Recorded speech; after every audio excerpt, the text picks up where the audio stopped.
He gives me the ring and he leaves immediately to go see his mom. Then he flies back the next day to Minneapolis. That week is our first week after engagement, which is the last week of March. He immediately starts wedding planning. He calls me, I think it was Thursday that week. He's like, hey babe, let's start wedding planning. What do you think? Should we do a small wedding? What do you want? So I told him, well, me, I'm a traditional wedding person. I love traditional weddings. Everybody that knows me knows I'll pick a traditional wedding over a white wedding. But at that moment, I wasn't working. I had just quit my job a month prior and I was taking this course online. So I told him, I want a small wedding for now. Let's just do a small wedding and let's just sign. Let's just do a court wedding and keep going with our lives and start planning our lives. And then as we're wedding planning that week, I felt like I wanted to go see him so I called him. I told him, hey, I'm thinking of coming to Minneapolis to come spend some time with you, maybe a week or two, because there's really nothing tying me down here in Houston right now. And I'm excited, I want to go spend some time with my fiance, And so when I told him that, he immediately, he's like, oh, babe, remember, it's cold. It's still very cold here. By the way, I already got a ticket to come to Houston in 2.5 weeks. So I don't think but he refused. So I'm sitting there, I'm like, I just got engaged and I want to go spend 2 weeks, a week with my fiance, and he's refusing. Mind you, ever since we started dating officially in December, the weekend of December 3rd, I have never visited him. I don't know where he stays, nothing like that. So I just got engaged. I'm excited. I want to go visit my fiance. Why does someone that just gave me a ring not want to spend time with me? And even if it's cold in Minneapolis, I'm not coming to stay outside. I'm coming to stay indoors with my fiance, my boo, That was another red flag.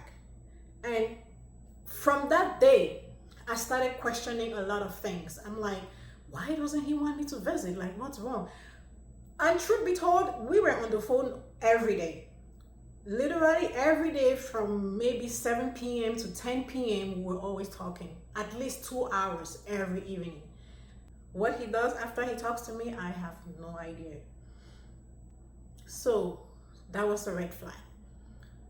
So we decide that we're gonna do a small wedding. However, his wedding party turns out to be extremely large. So it's no longer gonna be a small wedding. It turns out it's gonna be a huge, big wedding. And he now tells me he doesn't want to do a huge wedding in America. He has a very big family. And if he has to invite all of them, it's just gonna turn out to be 500 plus people. Then he now suggests, let's do a destination wedding. And I'm like, okay, well, if I'm not working, so the little that I'm gonna contribute, I'm gonna try my best. I wasn't in for this destination wedding to begin with, but he insisted. So we now planned a year ahead of time to give me time, to get back to working and saving so I can contribute my part. But he agreed he was going to cover most of the wedding, which was okay. Now, we continue wedding planning. Mind you, he was the most pushful. He kept pushing about wedding. He had all the wedding planning ideas. When I tell you this guy, he initiated everything.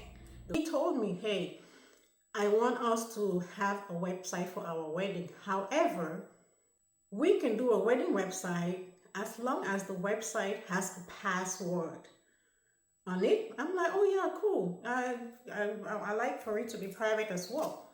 Then he goes further and he says he wants the wedding website to not be searchable. So I have to make sure that whatever website I'm using for our wedding page, it should have the option where it's not searchable on the internet. Meaning, if you Google his name, you Google my name, you should never find any link for a wedding website that belongs to us. That was our first argument after the engagement. Matter of fact, I think that was our first major argument, like after we started dating.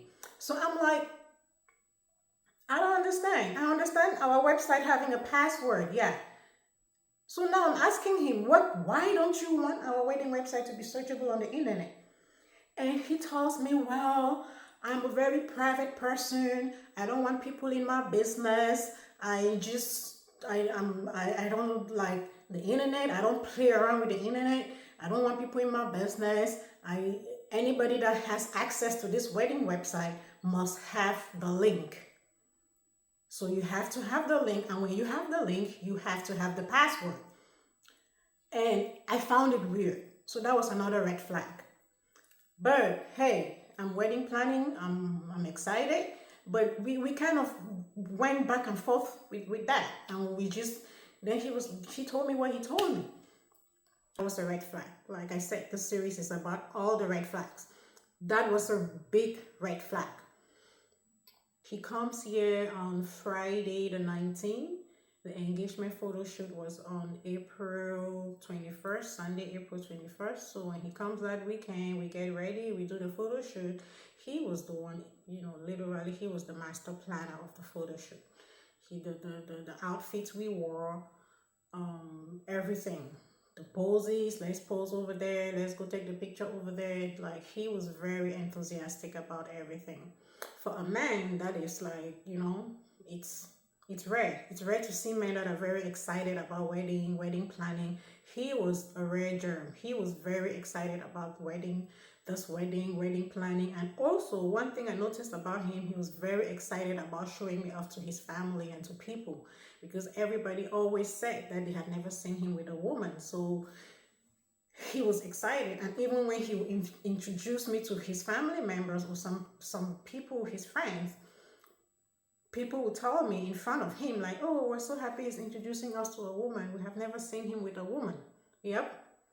Right in front of his face. And he would just smirk and just smile and, just brush it off. And like I say, he told me that he never brought any woman around because he has always told himself that the woman that he's going to bring around is going to be his wife. So that was his bragging point. On Tuesday, April 23rd, I'm talking to him and I told him, you know what? So in my mind, I'm like, well, remember, the thing about the website being hidden triggered me. It made me think like, well, what is going on? What is he hiding? So I said to myself, ever since we started dating in December, I have never visited him. So this is a man I'm about to marry and I don't know where he lives. So when he left that Monday, the following Tuesday, I called him. I'm like, hey, babe, I'm trying to come visit you. So I'm like, okay, he just left yesterday. He's not going to tell me I just paid the flight. I'm coming. Oh, don't worry. I just knew. So I kind of called him on purpose. I told him I'm coming. I want to come the second weekend of May. And he tells me, well, his mood changes. Like his tone of voice changes. I can tell he became just like, I don't know if it's sad or pensive or whatever. And he tells me, well, that weekend of the second weekend of May, I am not sure. Matter of fact, let me check the exact date. So he checks the exact date. He comes, he's like, well, you know what? And let me call my sibling and ask because it seems like my sibling is gonna need me. My sibling is traveling and they're gonna need me to be with mom, so they can go whatever he told me. And I'm sitting there, I'm like, we just got engaged. I'm your fiance. And I'm trying to come visit you. And I'm telling you, I want to come visit you the second week of May. And you're telling me to wait for you to go check with your family.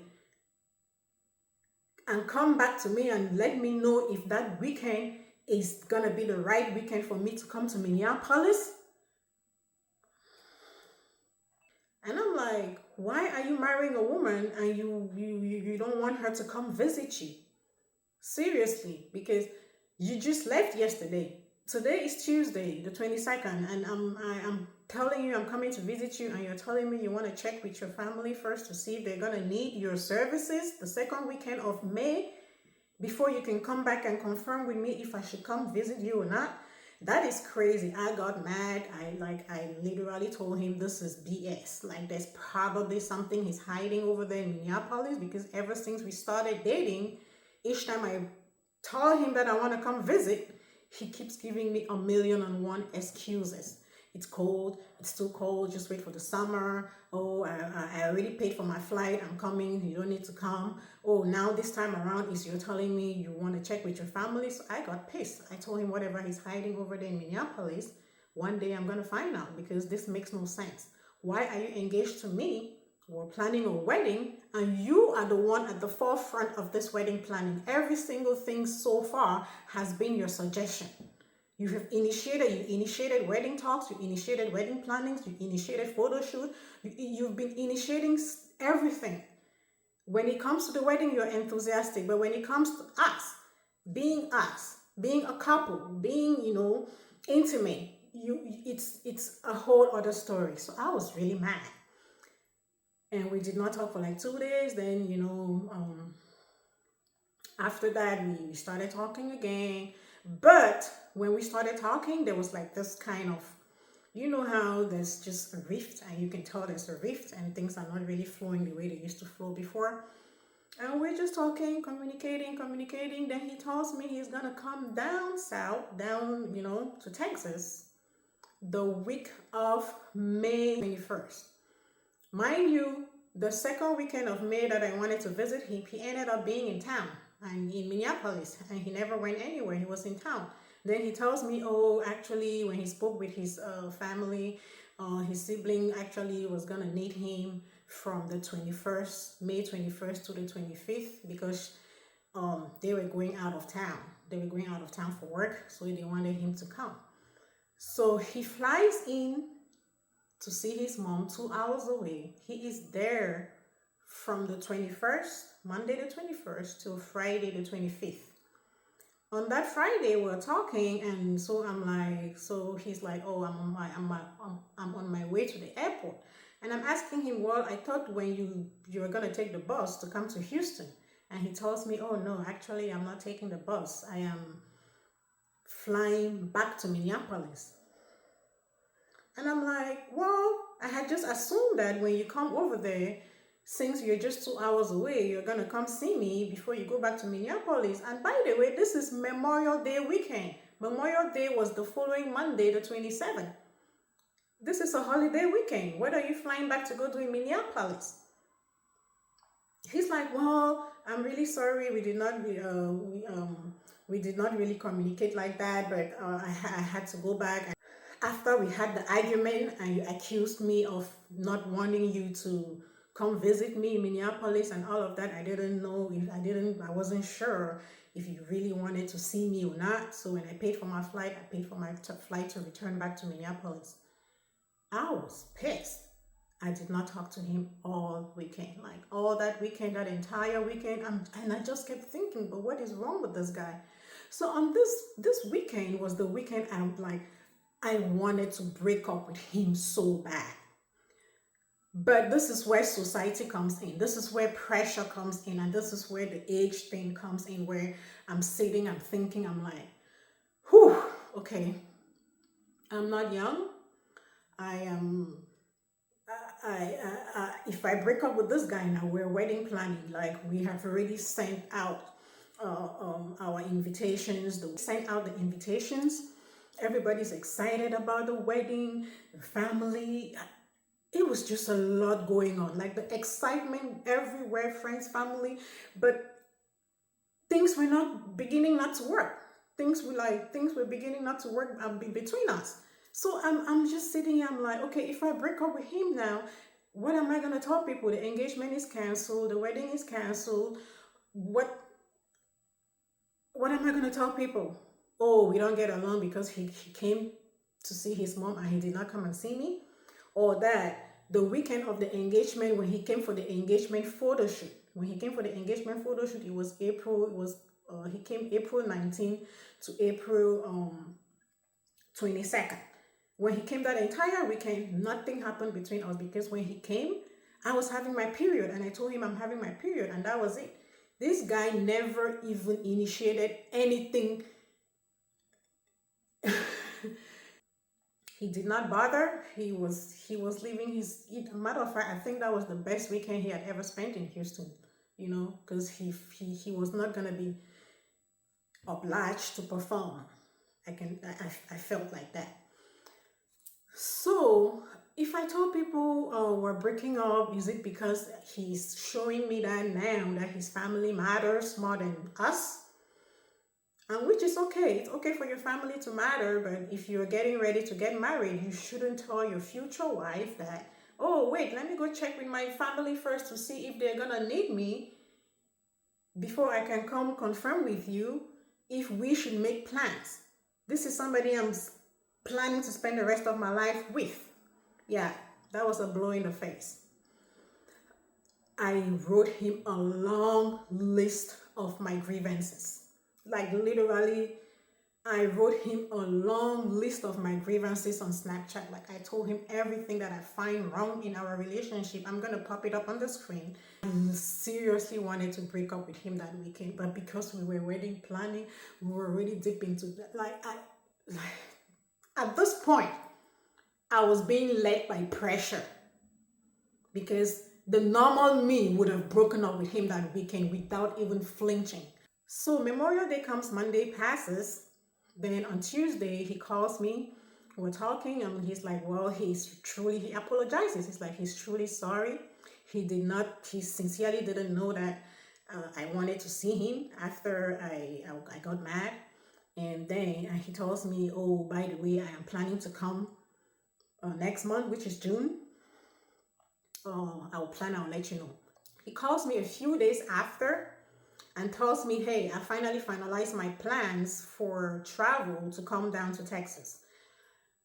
I'm going to fly into Texas to go see my mom first. So I'm going to come on Friday, June 21st. I'm going to go see my mom. And then on June 23rd, Sunday, June 23rd, I'm going to come to Houston. And from the 23rd to July, from June 23rd to July 10, I'm going to be with you. So I'm like, okay, that's fine. He's coming, to see me from Sunday, June 23rd till July 10. That's a good enough time. And he told me, he feels like we've not really spent a lot of time together ever since the engagement. He just wants to come so we can bridge the gap and make things work. We're wedding planning and all of that. So when he tells me that, I'm like, okay, this guy is coming from June 21st till July 10th. This is in the middle of summer. Remember, he always told me, oh, don't worry, you'll come to Minneapolis when places get hot. He is still not telling me when he wants me to come visit him. And I'm sitting there, I'm like, okay, we are in June. I have known this guy, we've been dating since December. I have still not visited him. I still don't know where he stays. And now he's coming. When he comes, he's gonna leave. And I know for sure once he leaves and I tell him I want to come, he's going to tell me, oh, wait, I already paid for a flight, or I'm not there, or let me go check with my family and see if the day you're coming. So I was like, you know what? I know what to do. And that's what I did. So on June 20th, which is Thursday, June 20th, a day before he flies into Texas to go see his mom and eventually come to Houston on Sunday, June 23rd, on that Thursday, June 20th, I call him. So I'm sitting there, I'm like, yeah, I'm going to ambush this guy. So I call him, I'm like, hey, what are you doing? He's like, oh, well, I'm leaving tomorrow very early in the morning, so I'm just packing, and because I'm going to be gone for 3 weeks, I just have to make sure that everything is in place. I've packed well, I know everything is in order, and it's going to be a long trip. I'm going to be gone for 3 weeks. So I'm like, what day are you flying back again? So I asked him, what day are you flying back? He's like, I'm flying back on July 10th. On July 10th. I'm like, you're flying back from Houston, right? He's like, yes, I'm flying back from Houston. I'm coming in to see my mom. Then I'll come see you. And then we're going to go to Dallas and to the wedding. And then we're going to come back. And then I'll fly back from Houston on July 10 back to Minneapolis. I'm like, oh, you're flying with Delta, right? He's like, yeah, I'm flying with that. I'm like, I remember when you sent me your itinerary, the flight is 8 p.m., right? He's like, yeah, it's 8 p.m. Then immediately he's like, why are you asking me all these questions? I'm like, well, actually, I'm in front of the computer right now. I want to book a flight to fly back with you back to Minneapolis when you're leaving, when you come and you're leaving. Yep, that's what I did. And that's how I ended up going to visit him in Minneapolis. Like, I had to ambush this guy. When I told him that, his voice, like, I can always tell when his tone, his voice, his demeanor changes. His voice changed, his demeanor changed, and he's like, after he's like, oh yeah, the 8 p.m. flight, yes, the 8 p.m. flight on that Wednesday, yes, that's the flight I'm taking. I'm like, yes, I'm actually looking at it right now. I just wanted to confirm with you before I pay for the flight. And he's like, okay, yeah, that's the flight I'm taking. That's fine. That's fine. I could tell he wasn't happy at all. Red flags. Like when I say red flags everywhere. So I pay for the flight. The next day he flies into Texas, goes and sees his mom, and then on that Sunday, the 23rd, he comes to Houston, and that's the time we spend the longest time together. And I'm just gonna spare you all of how it went, but it didn't really go good. I mean, it went okay. I don't want to say it didn't go good. It was okay, but it's not like the honeymoon phase. You know how people just get engaged within 3-4 months, they are just, enjoying their honeymoon phase. I never had that. Never. So on Wednesday, July 10, we get ready. That same Wednesday, I could tell that this guy does not want me to go to Minneapolis. If this guy could tie me down and not have me board the flight with him, he would have done it. Like, there was no excitement in him. Nothing. Like, I remember that Wednesday, he picked up an argument with me that Wednesday out of nowhere for no reason. And I just stood there. I was looking at him like, why is he talking like that? Like, what's going on?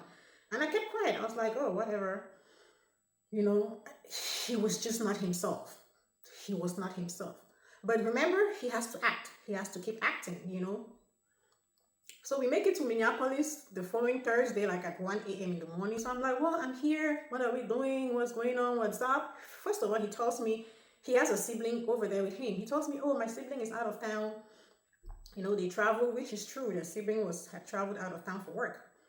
Then he had spoken about one of his uncles. He tells me the uncle had traveled as well, was in Europe, which is true. The uncle was in Europe. Then I'm like, what about your friends? Where are your friends? We could actually still go to your sibling's house. I mean, the children are there and the spouse is there. He's like, yeah, we'll see over the weekend how that goes. And then I'm like, how about your friends? He's like, well, remember I told you I don't have friends. I really don't hang out. After he smiled, he's like, babe, why you're asking me questions as if I'm not always on the phone with you every evening before I go to bed or before. I'm like, well, I didn't ask you if I'm on the phone with you every day, or I just asked about your friends and where you hang out. Let's just do something fun. And he told me he doesn't have friends. He rarely does something fun in Minneapolis. This is somebody who has lived in Minneapolis for almost 20 years. Yep, telling me that.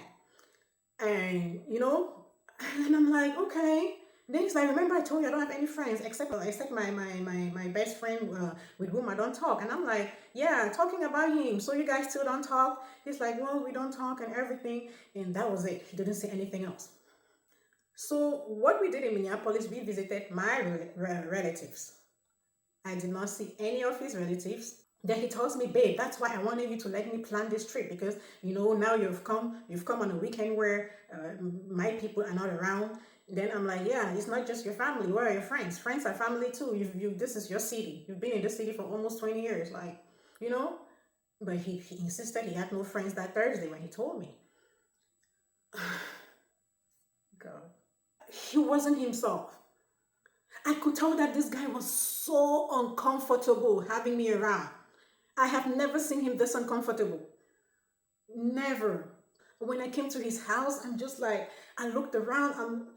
I'm just going to spare you guys the details of that, okay? On Saturday, I think we had gone to the flea market. Yes, we had gone to the flea market, and we were driving back from the flea market.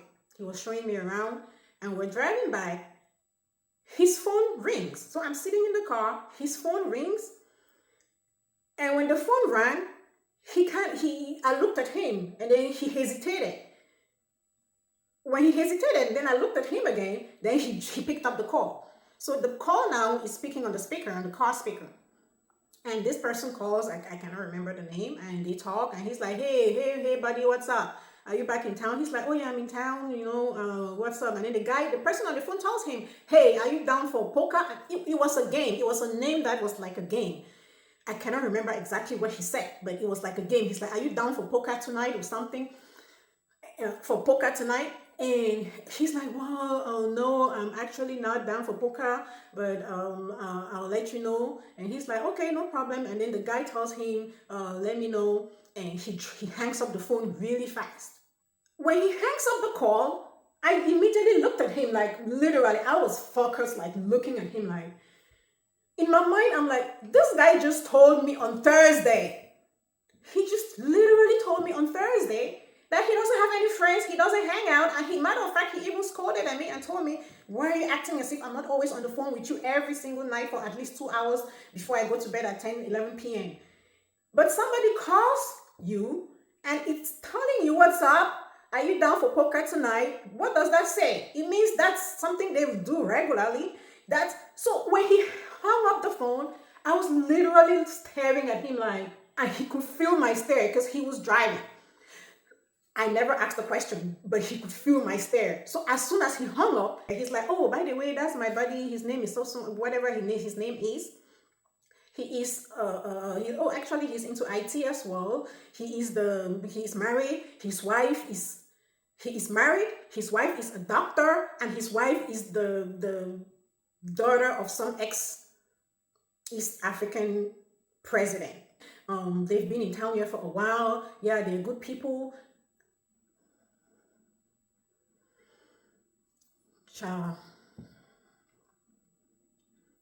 I did not ask him to explain all of this, but that's what he told me. He told me that his friend, he's into IT. His wife is a doctor. She's the daughter of some ex-president, or some ex-African president. And I'm like, well, oh, okay. At that point, I was so pissed, I did not want to start a fight. Mind you, I can tell that he's already in a bad mood that I'm around. So I was like, I don't want to start a fight with this guy, because this is somebody who told me on Thursday he doesn't have friends, we cannot hang out, and somebody is calling him on Saturday asking about a poker, if he is down for a poker game tonight. And the reason why I did not want to start a fight is because we were going back home to go get ready so we could go visit my uncle. Yeah. Because it was either I start a fight and we end up not going to go visit my uncle, or I just keep this in my mind, in my memory, and absorb all the information he's given me, which is what I did. That evening, we go and visit my uncle. The following day, Sunday, we were out touring around, and he was showing me downtown Minneapolis. He's showing me downtown Minneapolis. We're driving around. He's like, oh, this is the first ever Macy's shop that was ever opened in America. It's now a museum. He shows me the community college where he went, just close to that museum downtown. He shows me around, driving around. And then when we pass by, he tells me, oh, by the way, this bar, the bar was on the other side of the road on the left. He's like, oh, this bar, this is the first ever gay bar in America. I'm like, oh, really? He's like, yeah. This is the first ever openly gay bar in America. We used to come here all the time. And I'm sitting in front of the car. I'm like, pardon me? You used to come here all the time? He's like, yeah, we used to come here all the time. Remember when I told you that my best friend's older brother, when my best friend's older brother won that TV show, he used to come and perform here all the time. So we used to come here all the time. I froze. I was sitting in that car seat. I literally froze. Like, what? I never knew you went to you went to gay bars, or you visited gay bars, or you know. He's like, well, what's wrong in going into a gay bar to go and support your friend? So I'm like, well, so what about your best friend? Because you keep talking about this best friend. We are in July. I've never spoken to your best friend, and you're telling me you guys still don't talk. So is your best friend gay as well? yeah, I asked him, is your best friend gay as well? And he froze, like he was driving. He kept, literally froze, like, um, his mood changed, his demeanor changed. He, oh my gosh, he was just, he didn't know what to do. Oh, and he started sighing. He was like, mm, um, actually, well, he is metrosexual, and I did not know what metrosexual meant back then. So I'm like, what do you mean? What is metrosexual? I don't know what that means. He's like, well, you have your phone. He's like, well, you have your phone with you. Google it. So right away, I Google metrosexual, and I can see what he says. I'm like, well, that doesn't say a lot. It's either he's gay or he's not. And he's like, well, Sheila, I'm not gonna outright tell you if my best friend is gay or not. He could be, like I told you, he has cut off everybody. He doesn't talk to anybody in the community. Even myself, once in a while when I go out, people ask me where he is, and I equally tell people I haven't seen him. He has literally cut himself off from everybody, you know. So I'm like, so, but you guys are still not talking because of this silly job thing. But I don't understand how you're telling me you don't talk with him, but he was invited to the wedding. How do you invite someone you're not talking to, and we are in July right now, and you're still telling me you guys don't talk, but you invited him to the wedding? He's on the wedding list. His older brother, you told me his older brother is the transgender guy. His older brother is invited to the wedding as well. He's on the list, and I think he also invited their sister. So you've invited him and his whole family, and you guys are not talking, and you're not going to tell me if he's gay or not. It's either someone is gay or not. It's pretty straightforward. It's a straight line, you know? So that day, that car ride that day, yeah, it was, whoo, my gosh. And mind you, that Sunday, we had to go visit my second uncle that Sunday, and they were waiting. They were like, they had cooked. They were waiting for us. They, it was going to be a party. Oh, my gosh. Pressure. When I tell you guys pressure, and people are always happy for you, but behind the scenes, things are happening. And I don't know if my uncle could tell when we visited him that day, he was not himself at my uncle's house. He was not himself that day at all. He was just pretending moody. Like I felt it. I felt it that day. But he played his part. He is used to code switching. He is a master code switcher. Like when I say master, I have never seen a human being who can code switch like this guy. So he played the part. He's used to playing it. He's been playing the part his whole life. So that was the biggest red flag. That car ride that day, him showing me the gay bar, telling me he comes here all the time. I mean, there's no issue having a gay friend. There's no issue. Women have gay friends. There's no issue with somebody having a gay friend. Now, if you have a friend that is gay, you should have told me things from the beginning. Now I'm beginning to be like, but this guy, what is he hiding? What else is he hiding? That phone call the previous day, Saturday, from whoever it is, asking him some code words. This in the gay community, they have a lot of code words. I'm not sure what that was that he was going to go do that Saturday evening. I have no clue. I really don't have an idea. Whew, my gosh. Long story short, Minneapolis was a mess. That entire trip in Minneapolis, I don't think we were intimate once. Maybe one time, I can't remember. It was a mess. It was a mess. So I came back the following Tuesday, came back July 14. I was in Minneapolis from July 10. Well, we left July 10. We got there July 11. From July 11 to July 14, I came back to Houston. And when I came back to Houston, things were just not moving well. Things were not going well. But him, like I said, immediately he just continued wedding planning. He was always the only place where we had a rapport, where we could always, talk about any topic that was common between the two of us, was when we were talking about wedding planning. Apart from wedding planning, there was no intimate talks. It was just wedding planning and friendship. Wedding planning and friendship. In the middle, there was nothing. There was no intimacy, there was none of that.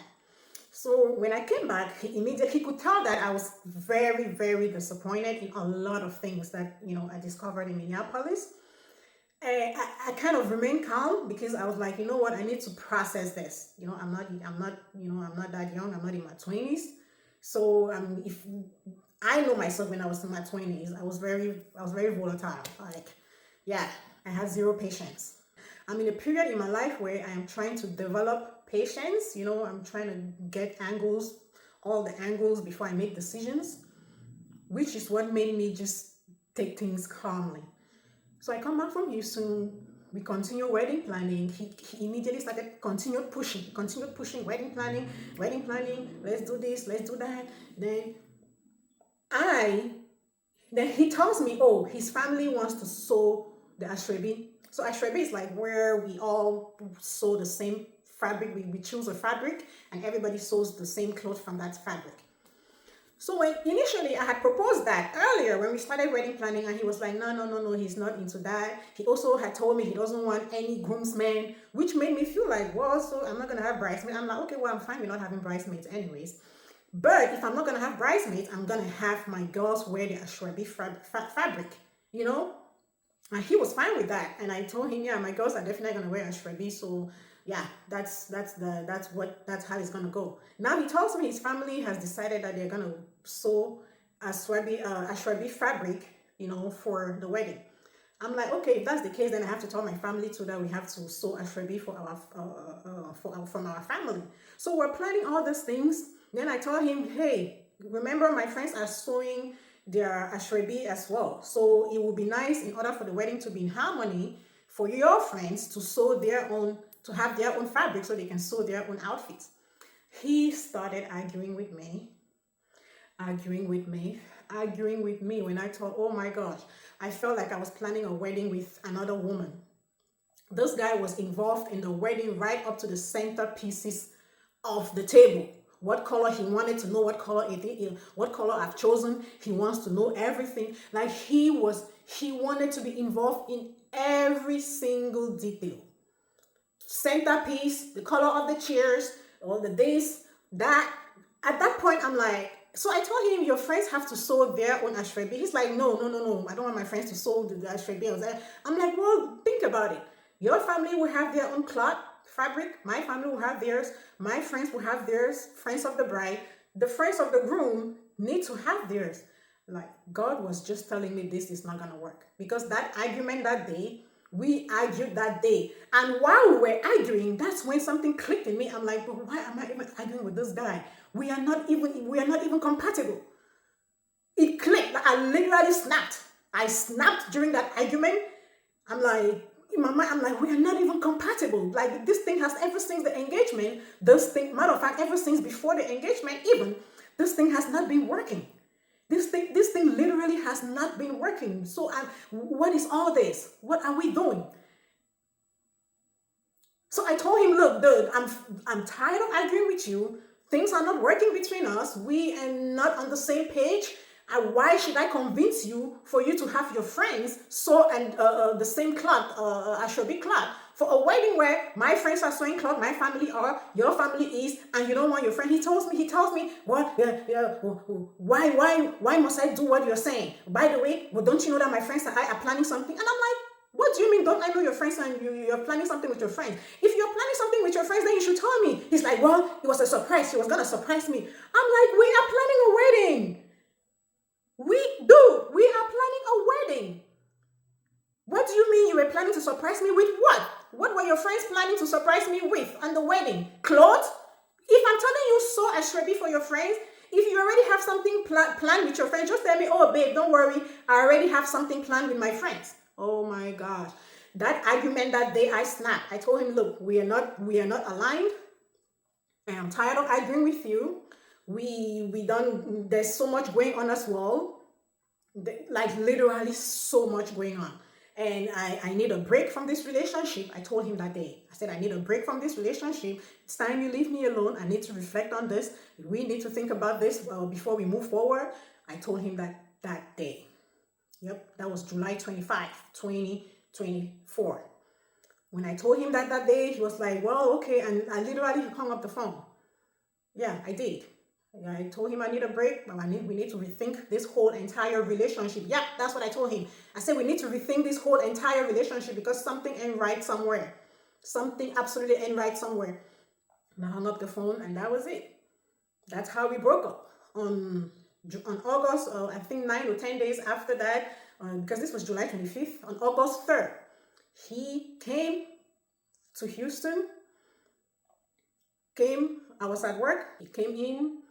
He packed all of his things, everything into the car. So by the time I came back from work, I greeted him. He was very moody, he was just not himself. So I'm like, hey. So in my mind, I'm like, well, he came, maybe we have had time to reflect for the past 9 days or 10 days and let's figure this thing out. But I truth be told, I wasn't excited he came. I was just like, yeah, whatever. When we started dating, the initial agreement was that he said he was going to move to Houston. So he had been moving his things, from Minneapolis slowly, even though he did not want me to come visit him, but he was planning to move to Houston. So I come into the closet, all of his things are gone. So I'm like, hey, you packed your things? He's like, yeah, I packed my things. You told me you needed a break. You said we need to rethink this whole entire relationship. You said things are not working. I should leave you alone. So, well, I figured I should leave you alone. Yeah. So that's how we broke up. Truth be told, I was taken unaware by this action. I was pretty devastated. I'm like, how you say something and you tell somebody something, we are not compatible, we need to rethink this whole entire thing, and then we move forward with it. So that's what he did. He moved forward with what I said, with what I requested and what I demanded. But it was the best thing that happened. Like literally, that was the best thing that happened. Now, when he leaves, I called his siblings. I was like, okay, this is what he has done. I know I told him that we needed a break. We needed to rethink this. This is not working. We are not compatible. And he has agreed with me that we're not. And he has packed his things and he has left. The siblings were like, well, I really don't know what to say about it. But it seems like when you guys had that argument, he was very angry about it. And blah, blah, blah, blah, blah. I suggest you guys should do therapy. So that's what one of his siblings suggested, that we do therapy. Just to have closure. She's not saying we should do therapy to get back together. But because this is an abrupt breakup and we're in the middle of wedding planning, we should just do it just for a month or two and just, clear things out, clarify the air, and break up amicably. That was the proposal and the suggestion. And me and him, we spoke about it and he agreed. He was like, yeah, we should, let's do the therapy. And that's how we agreed we're going to do therapy.